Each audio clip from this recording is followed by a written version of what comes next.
There's more in the waiting room, Rob. Okay.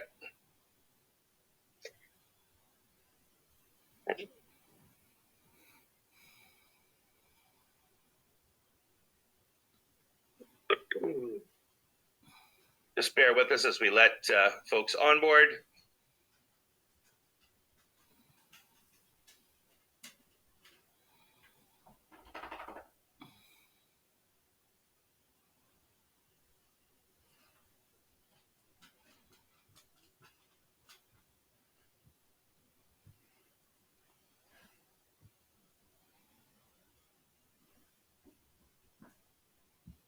Excellent day to have allies together for a very important conversation. So thank you everyone for joining us this morning. My name is Rob Halpin. I'm the Executive Director at the Ontario Federation of Labour. We're going to get started here momentarily. We've got a pretty full agenda as well to discuss today, of course, about our organizing around a counter protest for these events that are occurring on September 20th and a few days thereafter, quite frankly, as well. As you may have seen in the communication that we sent out. I'm going to ask folks if you're okay, and we won't be sharing this publicly. This is just for our benefit internally in case we need to take minutes of some of the details that are discussed today. I'd like to record this. Again, we will not be sharing that recording externally. And as soon as we're done with the minutes, we'll be erasing that. So if everyone's okay with that, I'm going to go ahead and press record, again, for the benefit of our support staff and taking notes. Recording in progress. So, okay, bear with me here. I'm just going to get more folks in this room. Great turnout.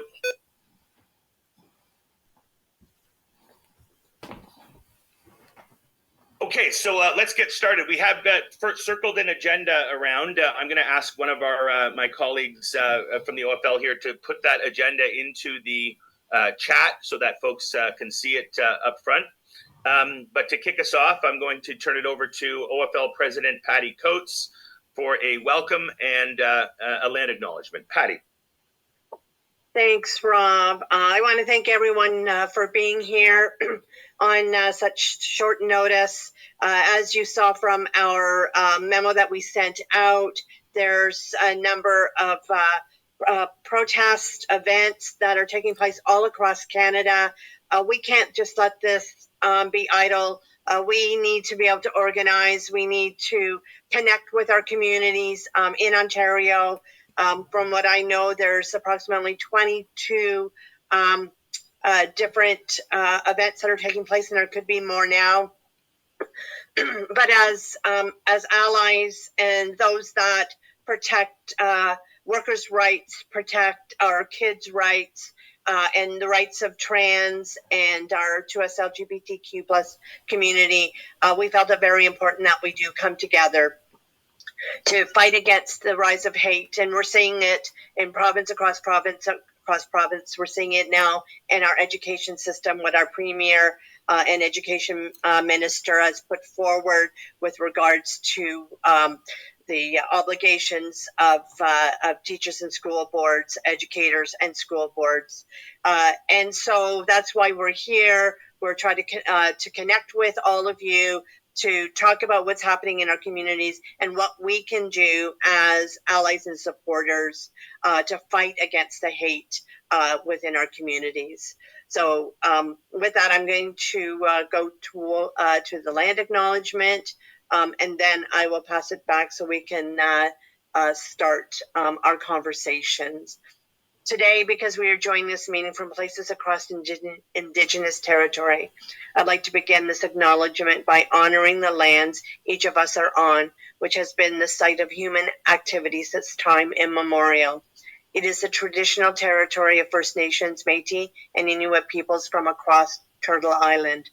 I'm attending this meeting from Innisfil in the community of Alcona, which is the traditional land of the Anishinaabe people. The Anishinaabe include the Ojibwe, Ottawa, and Potawatomi nations, collectively known as the Council of Three Fires.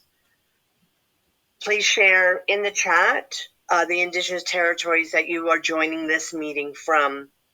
But as we gather here today, These nations continue to experience ongoing colonialization and displacement, where land acknowledgements are offered in place of land itself. This territory is part of the Dish with One Spoon Wampum, a treaty made between the Anishinaabe, Mississaugas, and Haudenosaunee, where nations entered into an agreement to protect the land and responsibly care for its resources in harmony together. And I think, that's all very fitting, because we all need to be working in harmony as we move forward. And as we know, our indigenous peoples have been oppressed for years and years, millennium in time, and we're seeing that oppression again with two-spirited people, with our 2S LGBTQ communities. So coming together at a meeting like this, I think is very important, and we're very appreciative of the treaties that are on our lands, the treaties that we should all be following, and that we all become stewards of our land. So with that, I'm going to pass it back over to Rob, and we'll start working on our agenda. So thank you. Thank you, Patty. So the agenda has been identified in the chat. We're going to have a bit of an overview here, a bit of a two-part overview. First, I'd like to get an update. I'm going to call on Director of Women's Rights, Chandra Lee Paul from the Ontario Federation of Labor, to speak to item number 2, a little where and why are these anti-2S LGBTQIA plus protests happening. And then we're also going to get an update from Vicki Smallman, who is joining us as well, regarding some of the work that's been happening at the CLC Emergency Task Force on anti-2S LGBTQIA plus hate. So Shawnee, can I kick it over to you for a bit of an update of why this is happening and where this is happening? Hi, folks. As Rob said, my name is Chandra Lee Paul, otherwise known as Shawnee. You're welcome to use their one. My pronouns are she, her. And this is scary. I'll be honest with you. As a member who is a out and proud queer individual and activist who's been doing this work for, over 30 years now.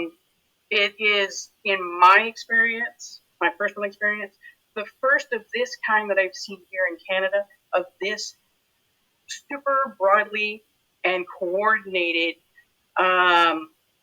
hate right across the country of this kind.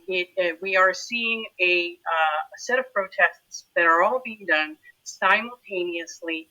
They're all being set for 9 a.m. in each of their time zones in every single province of this country, in multiple cities of these provinces. And it is really scary. It is extremely similar as to what has been happening in the U.S. And we are very, very worried about what could be coming next. I am zooming in from Takaranto, otherwise known as Toronto, the place in the water where the trees are standing. And I'm extremely worried about what's coming our way.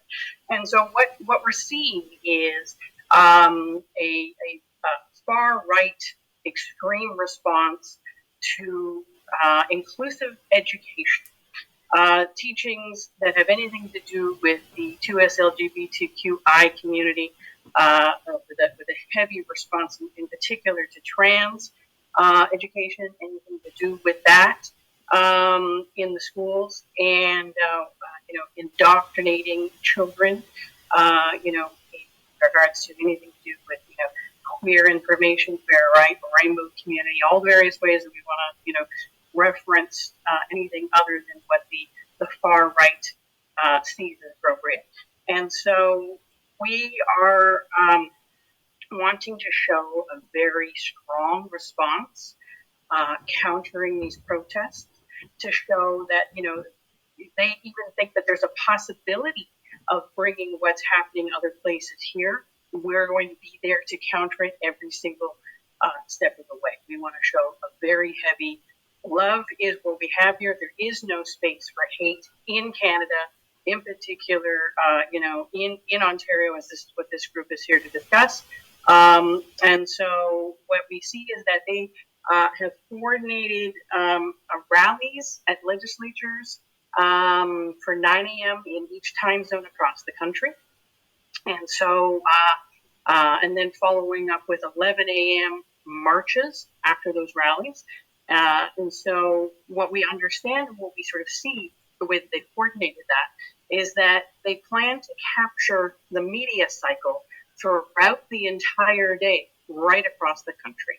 So they start in the Far East at 9 o'clock in the morning, and as 9 o'clock hits right across the country, they'll be capturing those media cycles, those news cycles, right across to the other side of the country, which is extremely worrisome. We want to make sure that our messaging of no space for hate, of love, inclusion, diversity is what that messaging should be. And we don't want them to get into those news feeds and capturing the negative aspects into those feeds. We want to be countering those as much as possible. And so we certainly want to make sure that we are safe in what we're doing, and that's what this discussion is here today. We want to hear from you what how we can help. Nobody is going to be left alone. We want to make sure that we're all being safe in this response.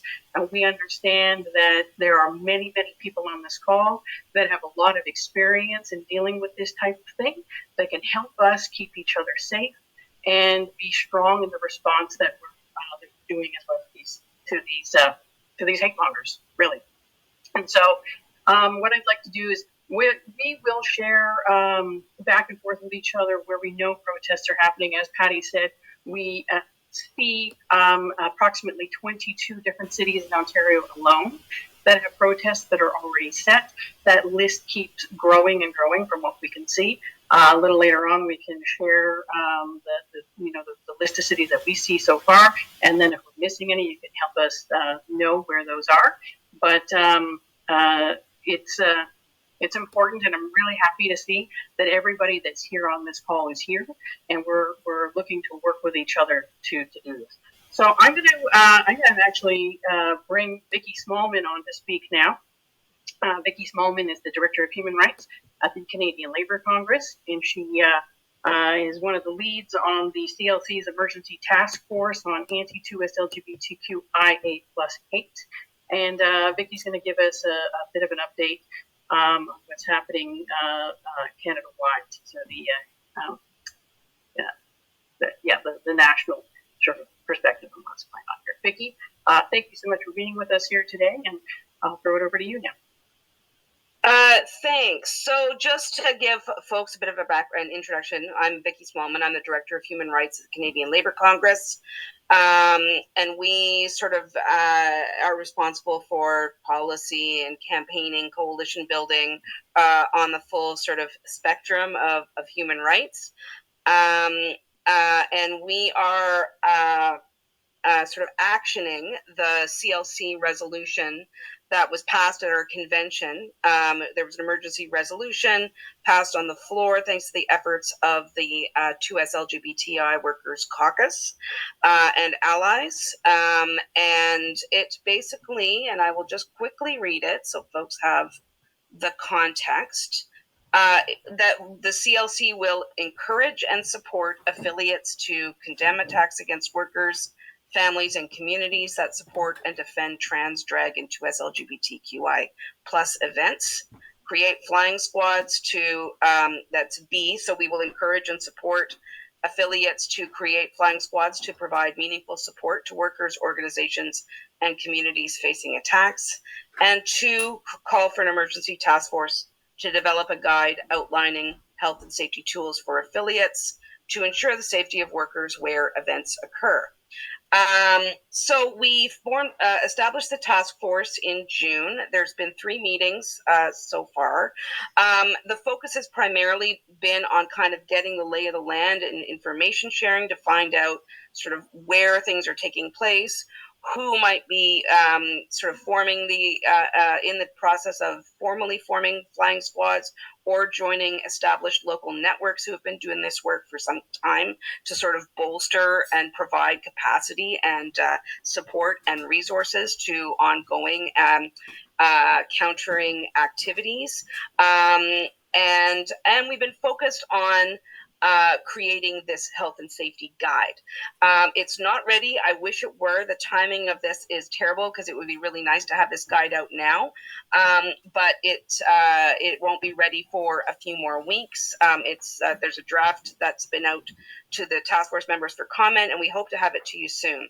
In the meantime, the CLC has been, and the guide is really focused on addressing the way that 2S LGBTI hate shows up at work. So not so much responding to a specific moment in time like right now, which is much more of a fluid situation. I mean, really organizing against this particular effort is like organizing against Jello, because the anti-hate crowd, or the anti-2S LGBTI crowd, there's various camps and groups that are sort of uniting and collaborating under one banner.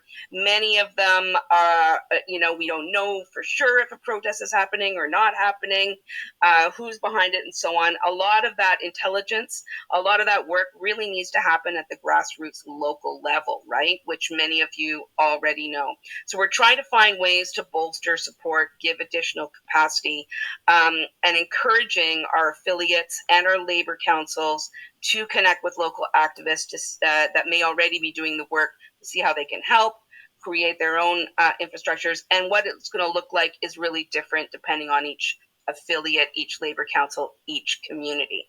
So that is kind of happening. In the meantime, we've also launched a digital campaign called Workers United Against Hate, and have been sort of putting stuff out through the summer, through Pride, the sort of tail end of Pride season.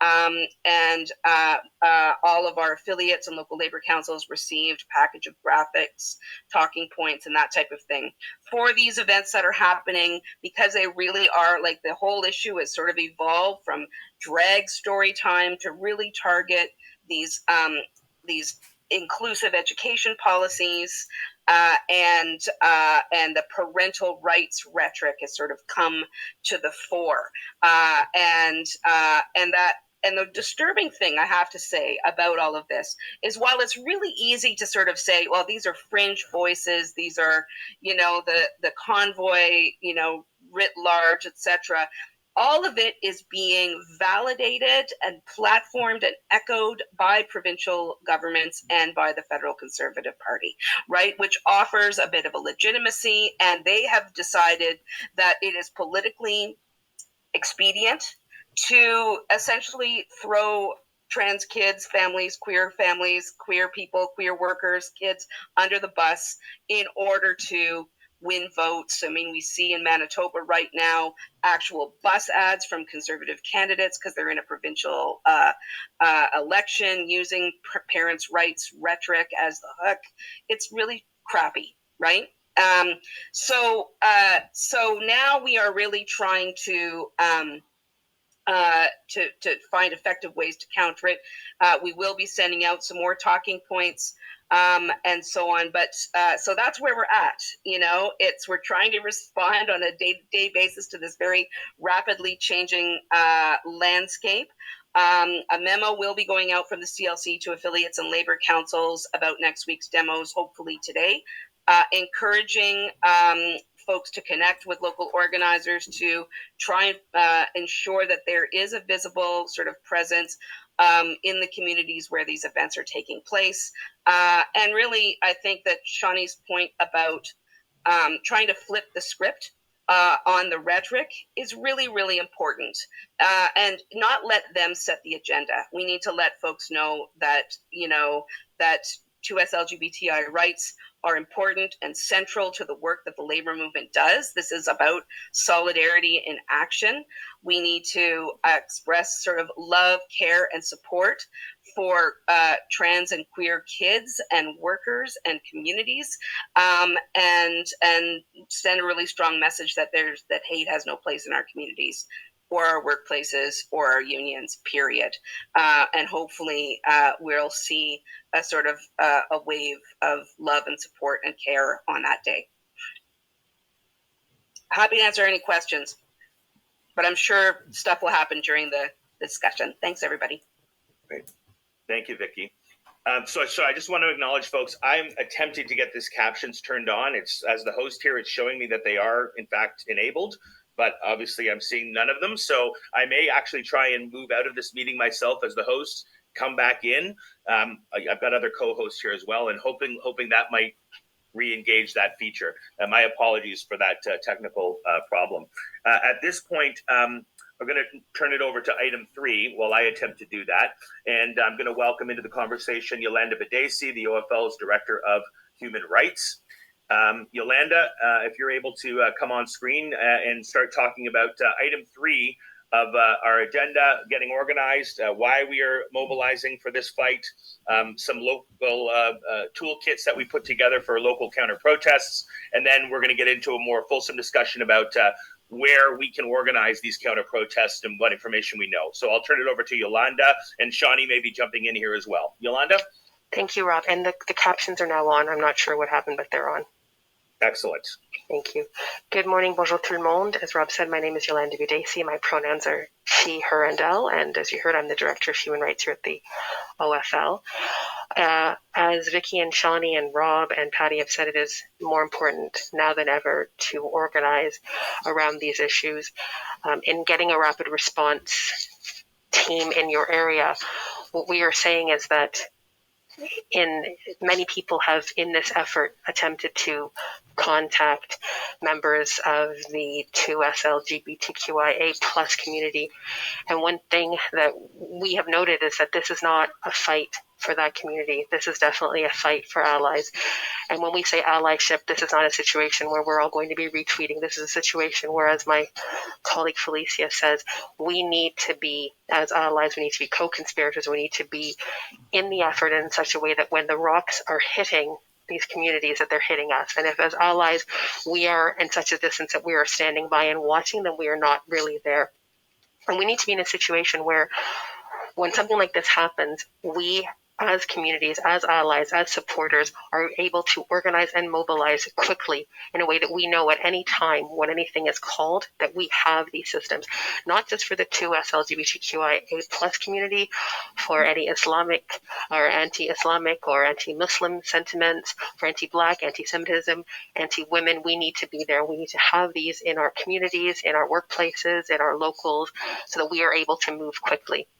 And as labor, this is what we do. We organize. We know where our members are. We know who's able to come out there. But this is a situation where we have an opportunity to talk to our members, have those one-on-one conversations, know who is where and well placed, know what's happening in our communities that isn't labor, know what other organizations are already doing this, know that having members from the community there to speak about what their needs are. We have created a PowerPoint, and I'm not sure who's going to be sharing this, to go through some steps, because as people have said, we need to be able to do this. We need to do this counter protest and our own protest in a way that is systematic, that is organized, that is ready to go at a moment's notice, and that is safe. So if somebody can share the PowerPoint, please. It's definitely not going to be me, and we will walk through some of the steps. Our main questions are, though, do you know what is happening in your area? Do you know that this is happening? Do you have that information? Are you able to join a counter protest that's already happening? Or are you able to, and for some of us, this is what's going to happen, to organize, to anchor an event, to get people out there, to mobilize, to amplify the message so that we have as many people there as possible. Those of you who, unfortunately, have gone to the website have seen how much hatred there is, but it's not as organized as they might think. We can see that it's a very much a cut and paste email type of organization. We need to be able to respond to that in a much better way. So thank you. That's the first slide. We're saying enough is enough to hate. So second slide, please.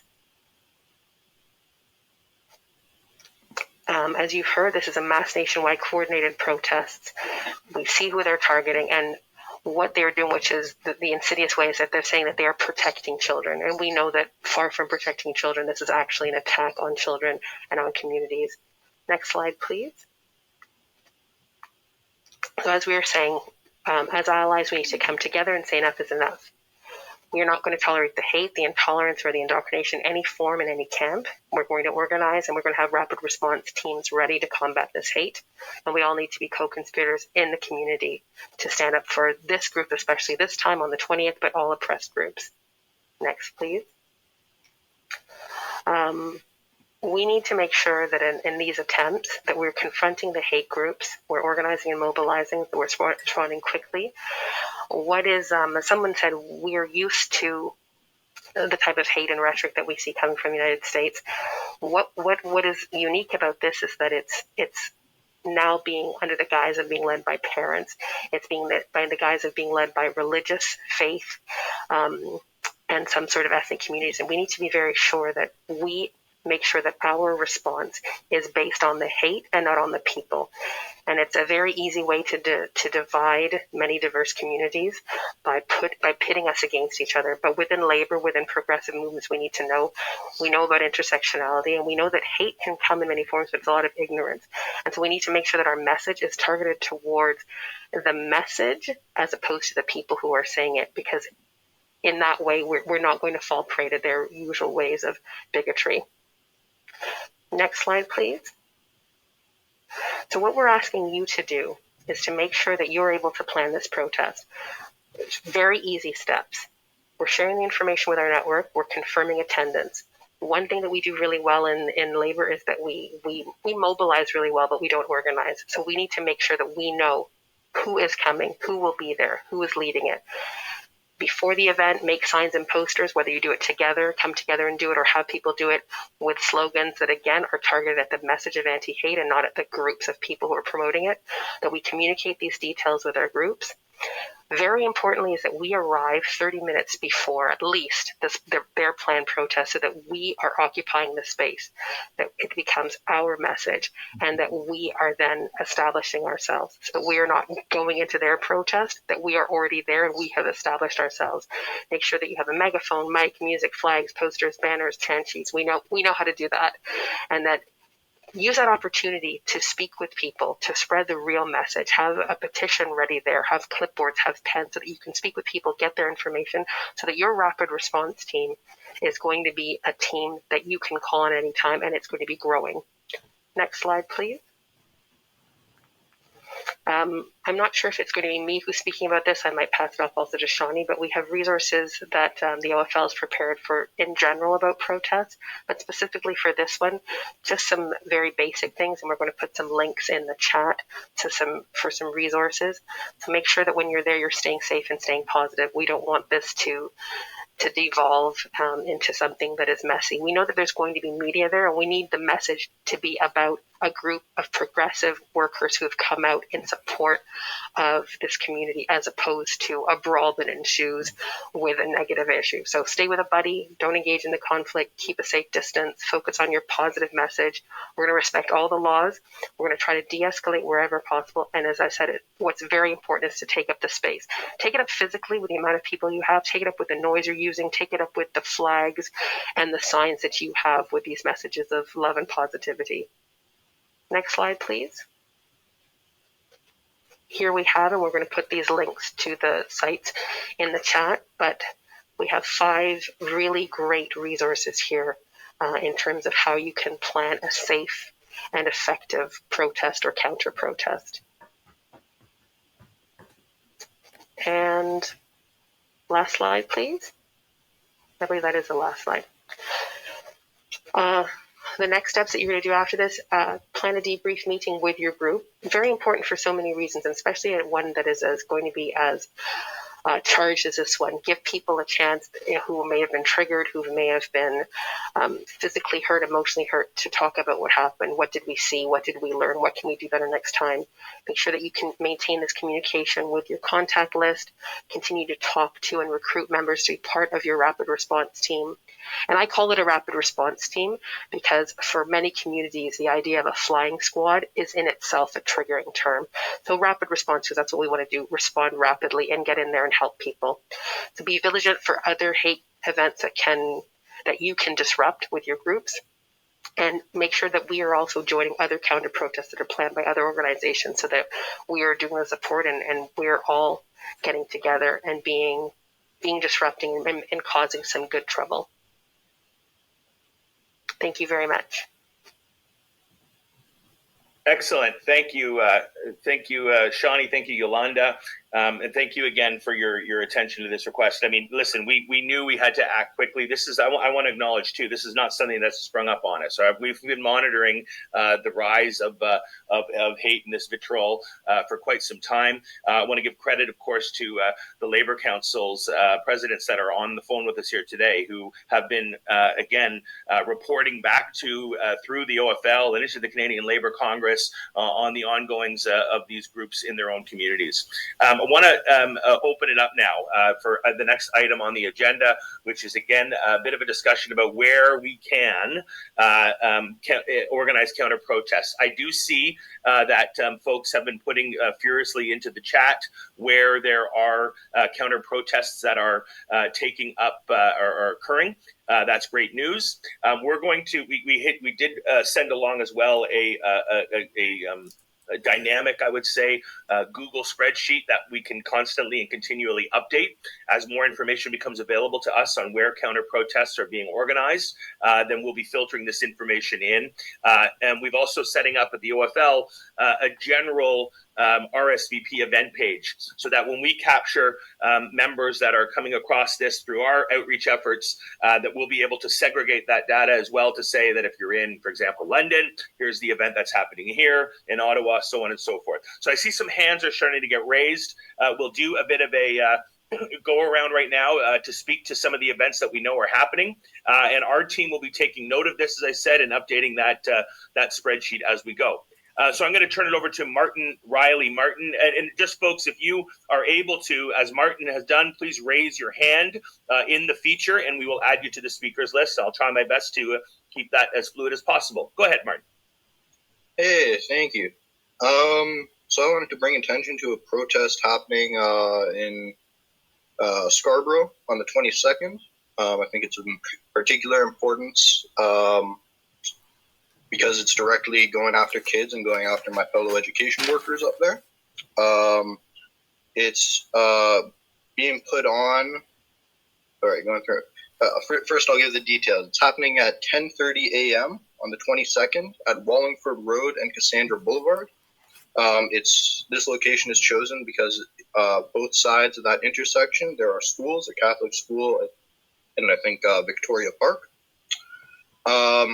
This group has organized protests before in Ottawa, where I believe they got about 100 people out, and it was countered by about double that many by Save Canada and Billboard Chris. This has been in the books for I guess a couple months now. It was billed as planning to be bigger than that Ottawa one, and I will note that Ottawa one did end up with some violence. So I'd highly recommend we organize in the Toronto area, the GTA, particularly around that, and also see if Toronto York Region Labour Council could organize QP 4400 and the various teachers locals to go out to those schools and get them shut down by the workers there, to ensure that there is no possibility of our people and our kids getting attacked. And I'll drop a link to that in the chat here. Thank you, Martin. Great. We're going to have that Excel sheet, that dynamic, Google sheet that I was referring to, where we're capturing all of this data. But the link to that will be put into the chat here by my colleague Yolanda. So thank you for that information, Emily. Hi, everyone. Thank you so much. So my name is Emily. I'm a VP at QP 4600 here in Ottawa at Carleton University, and I'm also a steering committee member of Community Solidarity Ottawa, which has been organizing in Ottawa since the convoy. I would just like to address a couple of points that I heard. First, I'll go with the previous speaker. I was the parent who led the organizing efforts of June 9th on Broadview Avenue in Ottawa when Save Canada, Josh Alexander, and Billboard Chris came. And I have a lot of great information to share and spread about what they did, how they organized, and how we our numbers were in fact a lot bigger than just a couple hundred. I think we had probably closer to 300 or 400, whereas fascists were indeed violent. And I really would like to start sharing that information. I will also drop in a chat about an article the Canadian Anti-Hate Network published that details our stories. In terms of Ottawa, we have just planned a counter protest starting at 9 a.m. on the Supreme Court of Canada lawn. We chose this location because it's just adjacent to where they were building, and we are not in the business of defending the state from fascists. We are in the business of protecting communities and each other to ensure that the hate does not go unopposed in the streets. I encourage you to share that. I'll again drop that in the chat for everyone.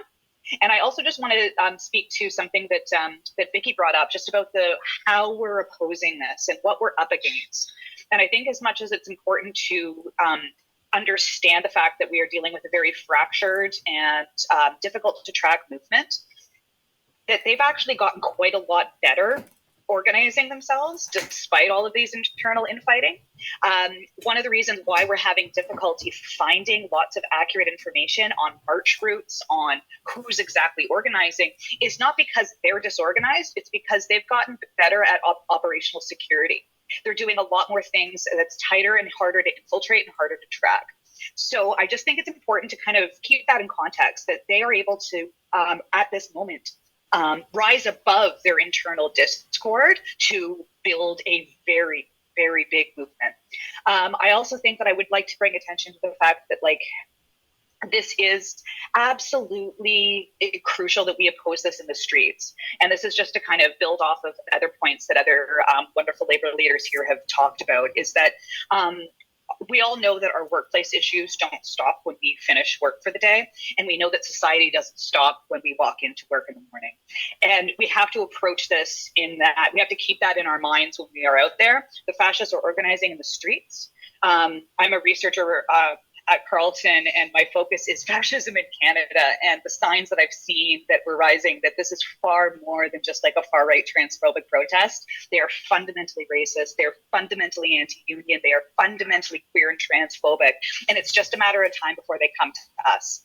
And the only way, the best way that the fascists have been stopped in the last 100 years has been when we unite in massive numbers in the streets.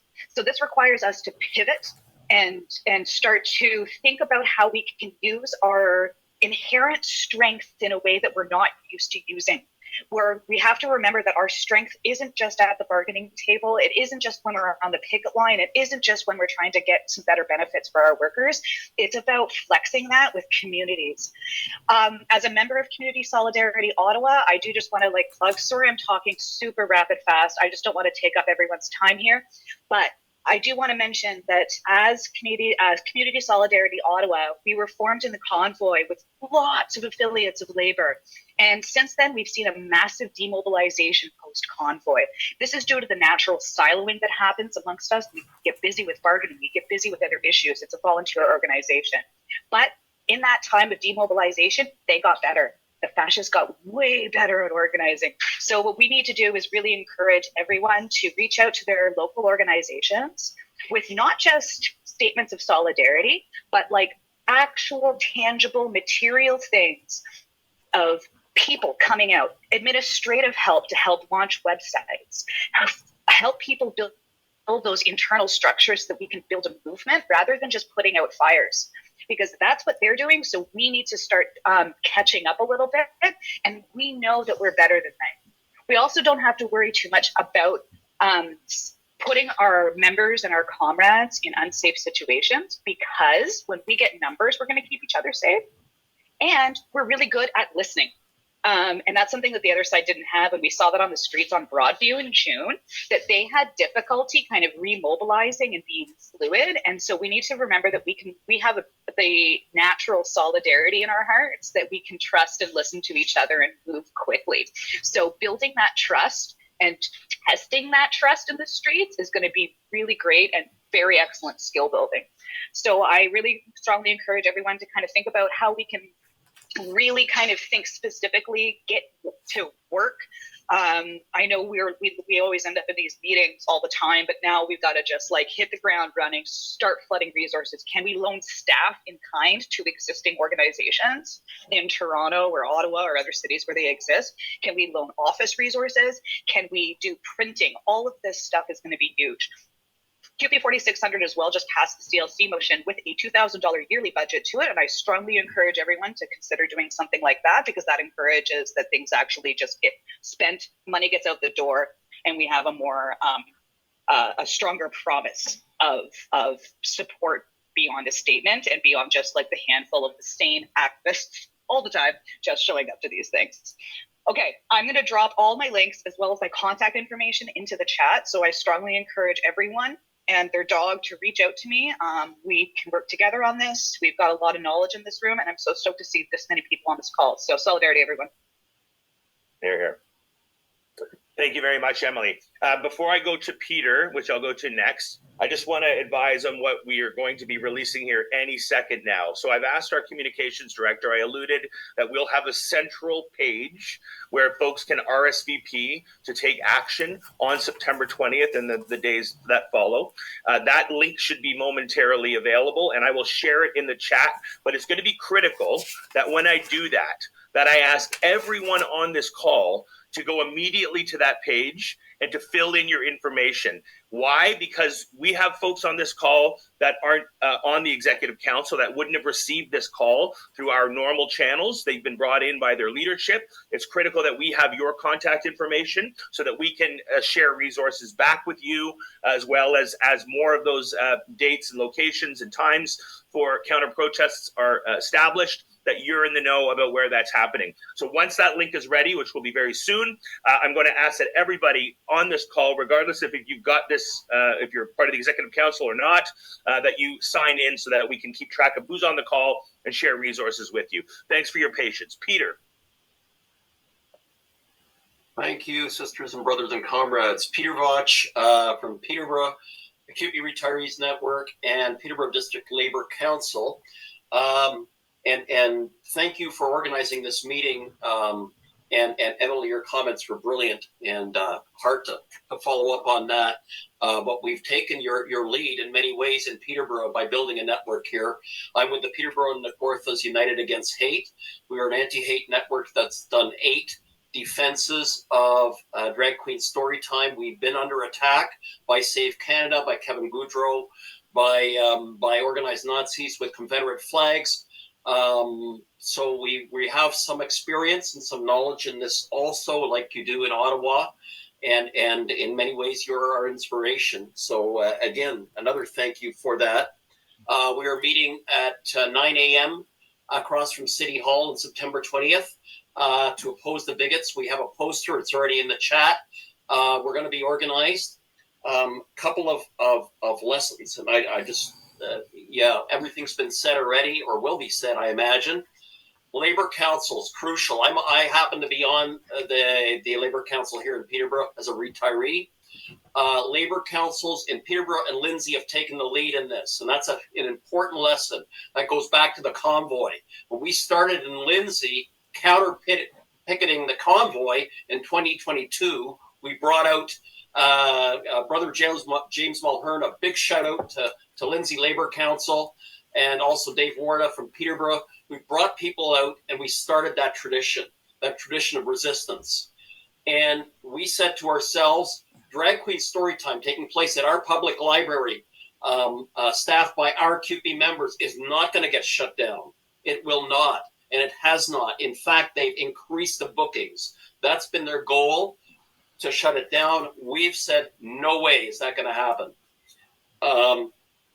And we have been prepared for every single one. Now, I just want to make one big ask here of everybody. And Emily, you've hinted at it, and so has Rob. We need a network. We need first a province-wide network and a national network. I think we can start, and maybe the OFL can initiate this, but a lot of us are already ready. We're organizing on the ground. We're organizing labor in the LGBTQ plus communities. We're organizing. I'm going to a climate protest. I'll be making an announcement. I'll be talking about public health care, because if you look at the program of the Ontario Party and the New Blue Party, they want credit card health care. They want chartered schools or what they call it, choice in education. We all know what that means, right? We can see the other attacks. It's all of us under attack. And I live in a rural area, so I get this stuff and I can see it. So let's work on more frequent coming together like this and forming a network and exchanging the information. I have a lot to learn from Emily. I'm going to go right to the chat now because you guys are fantastic and we want to build it here in Peterborough because this is not going to stop. And we need to build an anti-fascist movement in this province, in this country. And I'm just going to use our slogan. In Peterborough, we say, there will be resistance. And on Wednesday, there will be. Thank you. Thank you, Peter. Great stuff. We're going to go to Carolyn Egan next. Hi, Carolyn. Hi, how are you? Thanks very much, and great meeting, great turnout. I'm president of the Steelworker Toronto Area Council, also a founding member of Steel Pride in our union, and Community Solidarity Toronto.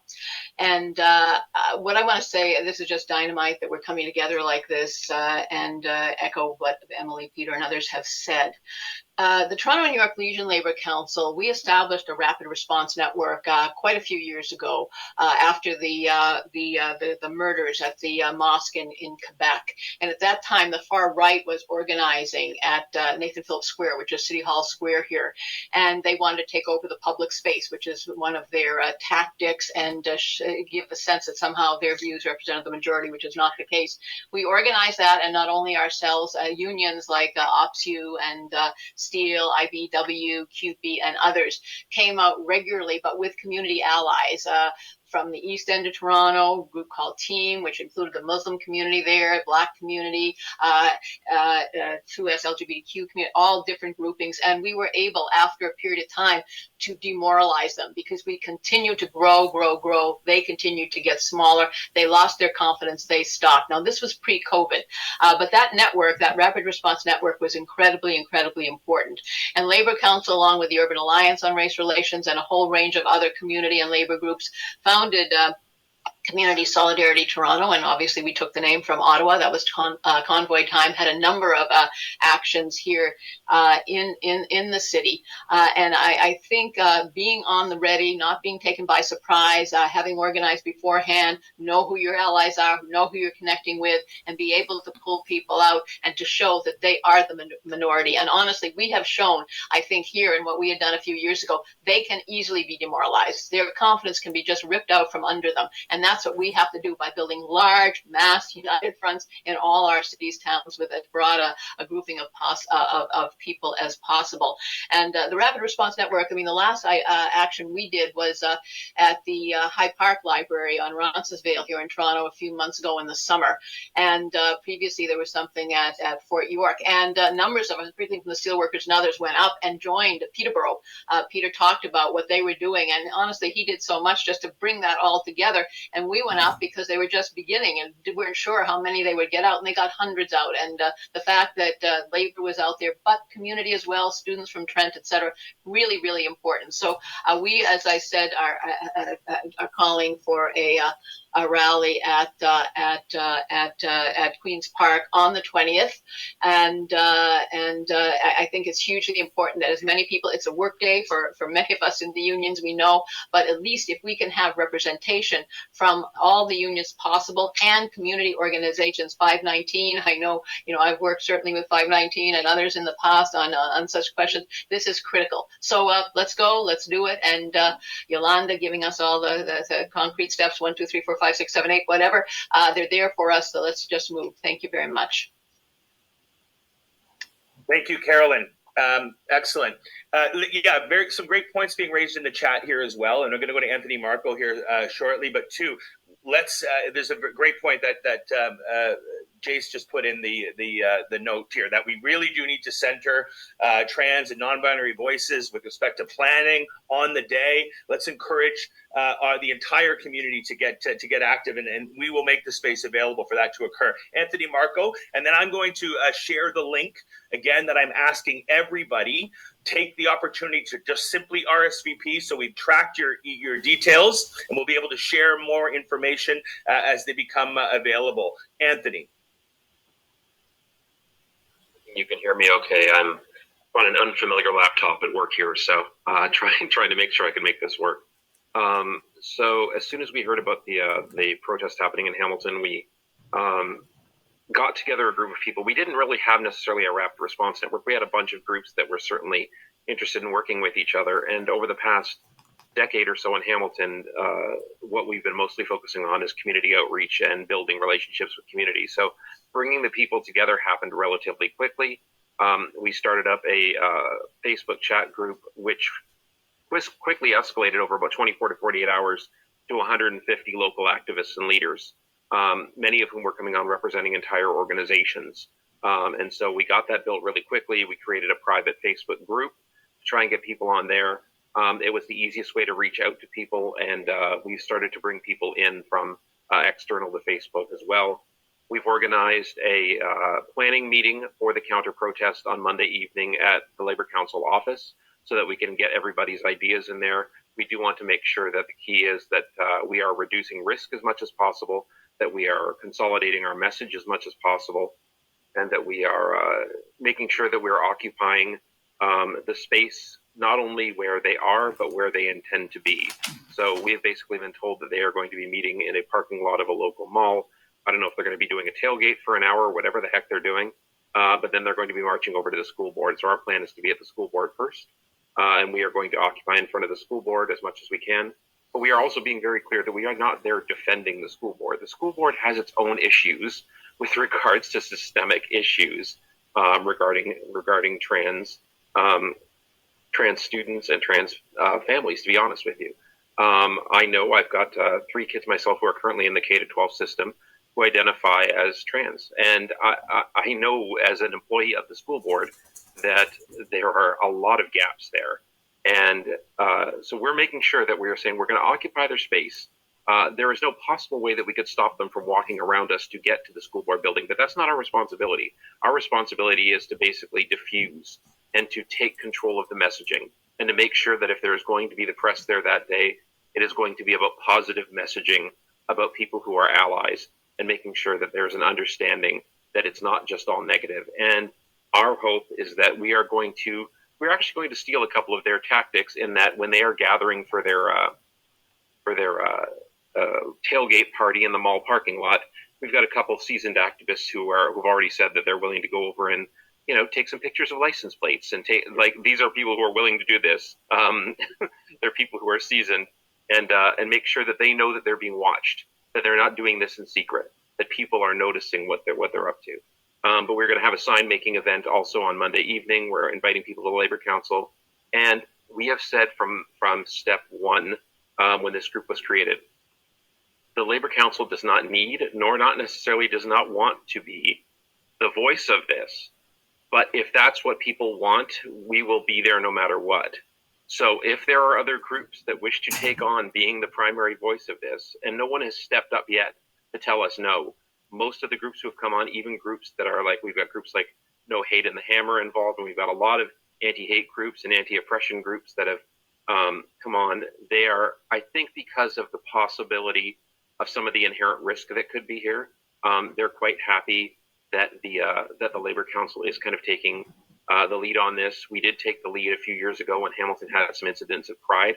And a lot of our members were the face of what essentially became a Pride defense team when some people were marching on the park at that time. So we are trying to be as inclusive as possible, bringing as many voices together as possible. We are not sharing all of the details until at least the day before, because our biggest fear now is if we share the details of the counter protest, that they're going to try and pivot and move it somewhere else. We want to make sure that we have everyone lined up to where they can be there. I will say we got 150 in this one group chat. We've got about 75 of them that migrated over to this private page, and many of them represent larger groups. We know that on a work day, it is going to be tough getting people to show up. There's a lot of people who are supportive, but trying to get people to show up. I'm hoping, and from what I've seen of some of these organizations in the past, even though they've got these cross-Canada events going on, that really dilutes their numbers in many cases. oftentimes when they have an event, they'll draw in from like 4 or 5 different cities just to get 100 people at some places. So we're hoping that we are going to overwhelm their numbers. And we are hoping that even if they march 25 people to the front doors of the school board can handle that themselves. Ultimately, if the cameras are going to be there, we want them to be spending their time on the positive messaging. We want them to be spending their time on basically, this isn't a counter protest. This will be our rally. We want it to be our rally, not their rally. We want it to be our event, not their event. And if we have enough people there, that's what we're going to make it. So we're bringing together as many groups in Hamilton as possible, and we've been doing that for a long, long time now. And thankfully, our allies are making it. Our allies for labor and labor councils are making it really easy on us, because these are the same people who show up to strike lines, even though they're not in unions. These are the same people who show up whenever we call them out to help with anything that we do. They'll show up because we show up for them. I always say that one of the currency of activism is showing up, and that's what we do. That's what we do for them, and that's what they're planning on doing for us, and that's what we're all planning on doing to stop hate in our city and to stop hate across the country. So anybody who's on here from Hamilton, if you're not part of the chat or know where the group is, feel free to private message me in the chat here, and I can send you some of the details and the information for the meeting on Monday night. Thanks. Oh, the last thing I wanted to ask. Is it possible that the OFL or CLC could have a list of some legal support numbers from across Ontario? Even it doesn't have to be from Hamilton, but like if somebody for some reason gets picked up, it would be good that if they could have a 1-800 number that they could write on their arm or something like that, so that they know they've always got a lawyer that they can call. So that would be useful. I'm not saying it will happen. We're going to try and stop it from happening, but we have some seasoned activists who have been used to that in the past, and they wanted to make sure that we had that option if we had to. Great. No, Anthony, great suggestion. Thank you. Before we go to Manib, I just want to highlight a few pieces again. In the chat, we have created a event page, and I appreciate if somebody acknowledged we still have a few kinks to work out on that page, okay? The main purpose of this page right now is to track your information so that we can communicate back with you when we have a formalized list of those resources all in one place, as well as the locations of where these counter protests will occur. So again, I'm going to put it right in the chat right now, and I'm going to ask, if you haven't done so already, that you immediately just go and click on that link, get your contact information down there. We'll have it on the back end, and that way we're able to communicate back with you where and when we know events will be occurring. Thank you, Anthony. Munib. Good morning, everyone. Really appreciate the leadership team and staff team of the OFL putting this meeting together. Just want to say kudos and thank you. This is fantastic. Really loving the resources too. The only suggestion that I would probably have as an update, if there's anything that could be added, is maybe reminding and giving some tips about the potential effects of what could happen as doxing.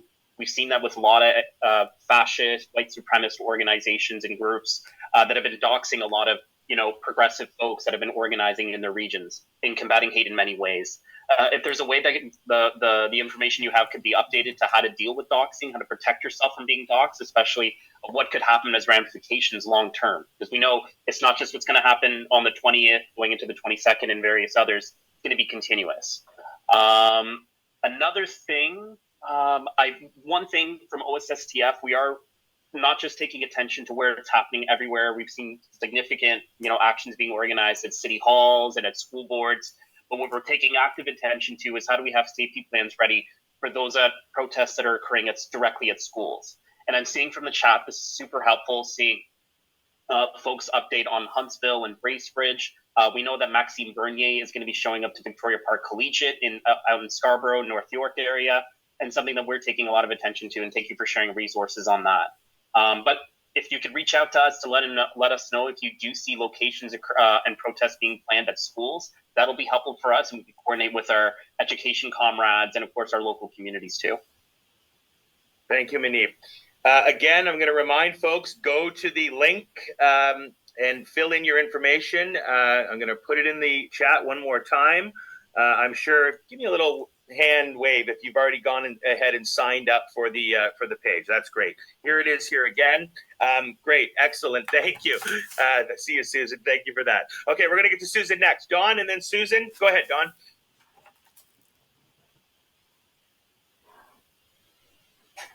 Sorry, there we go.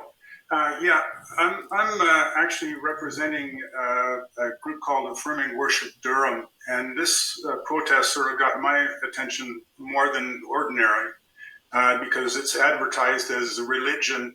It's a religious thing, the way that they sort of preface the whole concept of this protest. And we're going to be trying to have a religious opposition to the far right. And doing it as best we can, but we're having to do it with love and inclusion and positivity and what have you. It's nice to have the organizational structure that you folks are providing, because to have allies that know what they're doing and what they're how to handle themselves in these cases. We've had cases in the past where we've had to almost back away from a protest because there were people that were more interested in having confrontation and engaging in name calling and things of this nature. So it's I'm very much interested in seeing how things are coming together here. So definitely like to have that support structure. Not sure all of our decisions don't happen from the top. I'm not the president. I just happen to be somebody that's usually the communicator as far as this is concerned. All these decisions take place at the individual place of worships throughout the area. It's not something that I can direct. So I'm going to be trying to give them as much information as possible and ensure that we can have some sort of an impact. I was looking at the spreadsheet, and I think we've got about 5 or 6 events that are planned for Durham region, and we've got 22 places of worship. So it's going to be hard to have a sustained impact as far as that's concerned, but we'll do our level best. Thank you, Don. Susan. Hi, I'm bewildered, but I'm actually Susan Gapka. I'm here with CUPE Ontario. I'm the Human Rights Chair, and been directed by our president at CUPE Ontario to throw off my Sunshine Susie cape and put on my Super Susan cape. But I use she, her pronouns, and I use elle française, and I've got a heck of a lot of emotion surrounding this. I'm an out trans woman. I'm a trans elder. And 20 years ago, we could get 5 people to protest at Queen's Park to get our health care restored. And now and I'm going to say, I don't want to go too long, Don, or whoever's facilitating, but a lot of memories of the fights we've had where we struggled. There were just a handful of us meeting in a room, going out, trying to get allies and supporters. In about a week, and then we built this Canada where trans and non-binary people and gender diverse people were included, and that took a good 13 to 15 years, and here we are. They're coming back. We have a backlash, but folks, we've been to this rodeo before. We have struggled, we've survived, we've struggled, and some of us have actually overcome, and that makes us really, really strong. So about 10 days ago, or it feels like a lifetime ago in our world, when Stephen Lying Leche said that, put out the trial about parental consent in the schools, my life seems to have changed. And then after a conservative convention, and these are really minor, and many of us know how politics works, the inner wheel of big P politics, and they're simply resolutions. But the fuel behind these resolutions that the Conservative Party adopted. And so I was feeling a little lost after that, wondered what's going to happen. And now you all bring me so much joy, so much comfort to know that there's more than 5 of us looking at each other in a small room, that we are here united in the struggle, in solidarity together. I just want to touch on Carolyn's comments, my comrade over there smiling in the corner box. I'm in agreement, and most people I'm talking to in my little bubble here, which is is expanding as we speak.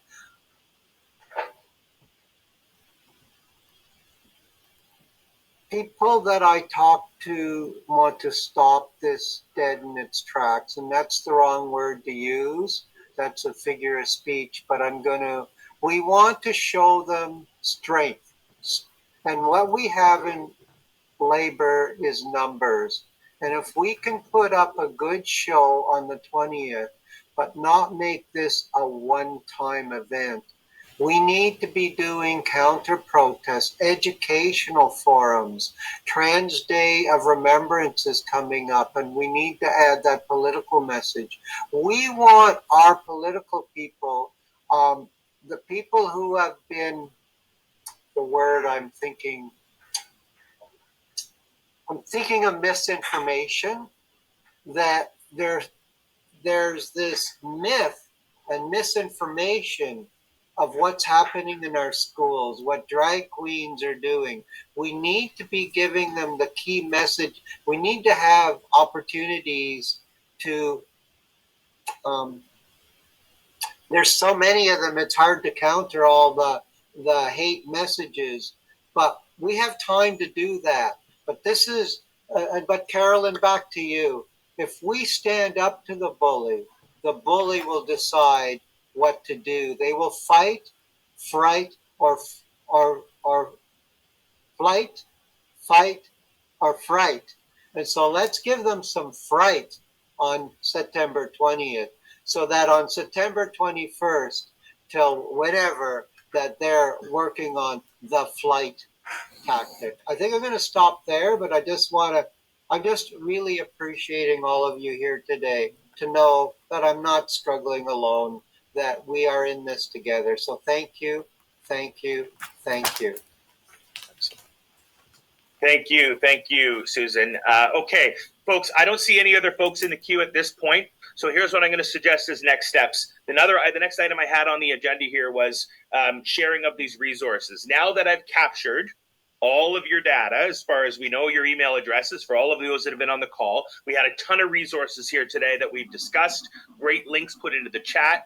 We're going to take some time to synthesize some of that information that's been brought forward to us, make some edits to some of those documents as noted, and then reshare that information with everybody back in an email, likely later today. If not, it'll be first thing on Monday morning, where we'll know where all these resources are. But it's critical that we maintain, build this solidarity again. I think, as Susan points out, not just on the 20th and the subsequent days that will happen thereafter, because there are events scheduled for other days as well, but that we building this rapid response network to combat hate everywhere we see it. So I want to thank everybody for the opportunity to speak to you today about this. From a next steps perspective, I'm going to ask my colleague, I'm going to throw this out to my colleague Yolanda, and I appreciate everybody understands how rapid this has been evolving and how quick we are to take action here. So we will get things buttoned down as we go forward. Yolanda, are folks being asked at this point to input data directly into that spreadsheet, or are you advising to send information to us and we can update that internally? Can I get an answer to that question? Either is fine with me. Somebody or more than one person pointed out that we have to be careful of that spreadsheet so that it doesn't get damaged. I've created another one, so if something happens to that one, I have a backup. But yes, if you know of things, please add them there, and not just the actual, I started to do it, but not just the counter protest, but if you're having, as we've heard, there are poster making situations, if there are meetings, please add all of that. I will put my email in the chat as well, in case anybody wants to contact me directly. But yes, please, the more we know, the more we can share. And also people then can look back at this, because you all have the link now and you can see if there's something in your area. And if you don't see something in your area, that is your cue. That is your sign from the universe that you need to be starting one. You need to anchor it. So don't wait for it to be asked. So if you don't see one in your area, that means it's you. You've been tapped. Tag, you're it. Great. Thank you very much. I see Lori's on. Lori's got a hand up. Lori, go ahead, Lori. Hi, thanks. This is Lori with Community Solidarity Ottawa, and with CAPE. We're not an affiliate, but we collaborate on a few things. And I'm also on the Anti-Hate Committee, with the CLC. I'm actually just wanted to put our hand out. CSO is a group of volunteers who run out of pocket in Ottawa. Community Solidarity Ottawa, and anybody that has any loose funds that they could send our way for logistics, we would much appreciate. And we put out individual calls, but I wanted to put out the call here. If anybody can spare a few bucks, then please contact me. I'll put my email in the chat. Thanks. Great, thank you.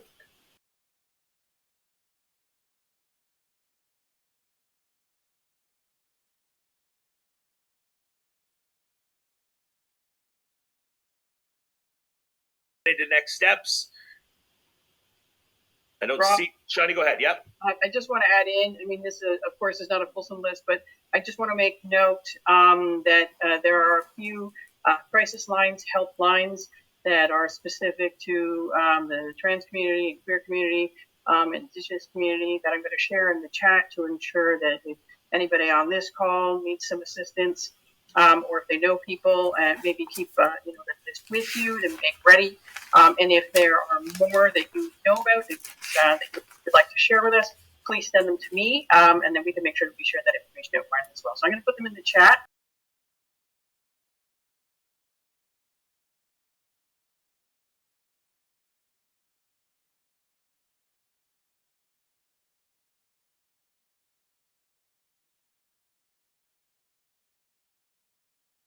This has been a very useful meeting. I hope you've all found it to be so. It's 11:15-ish now. We've got a lot of work to get done in the short run here. We are going to be on the streets. We are going to be allied. We are going to make sure that the people of Ontario specifically understand there's no place for hate, and understand there's no place for hate in our communities. I want to thank you all for being with us today. There'll be more information forthcoming via your emails, and we will see you on the 20th and the subsequent days thereafter. Thank you so much, everyone.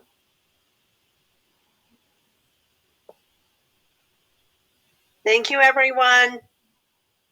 Thank you.